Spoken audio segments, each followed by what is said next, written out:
A new report, the Trump campaign claiming they have been hacked by foreign sources, citing a Microsoft threat intelligence report that said there are cyber attack concerns coming from Iran. Microsoft saying there were attacks on both sides of the aisle. Mills, what do we know about this report about Trump's campaign being hacked? Hey, Natasha. Well, the Trump campaign says that they've been illegally hacked by foreign sources trying to interfere with the 2024 election. And this comes after Politico reported that they began receiving internal campaign emails from someone named Robert. He told Politico that he had a variety of court documents from Trump's legal team and documents about VP J.D. Vance's vulnerabilities. The Trump campaign on Saturday saying its internal campaign communications were hacked, tying the plot to a foreign adversary. A Trump team spokesperson said in a statement on Friday, a new report from Microsoft found that Iranian hackers broke into the account of a high-ranking official in the U.S. presidential campaign in June 2024, which coincides with the close timing of President Trump's selection of a vice presidential nominee. This hack comes after Trump took to the campaign trail in Montana Friday, a solidly red state. He took aim at the vice president's role tied to the southern border. She was the border czar. Now she doesn't say she's the border czar. She said, I was never the border czar.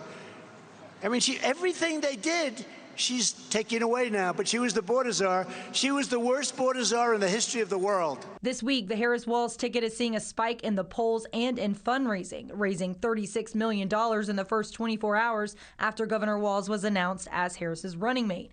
New polls today found that Harris is ahead of Trump by 4 percentage points in key battleground states like Wisconsin, Pennsylvania, and Michigan.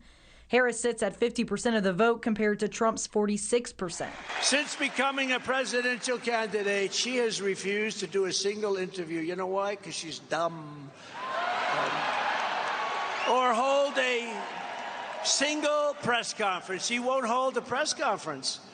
She won't do it. But the Trump campaign isn't buying the numbers. They say the sample is skewed and the series of public surveys are released with the clear intent and purpose of depressing support for former President Trump.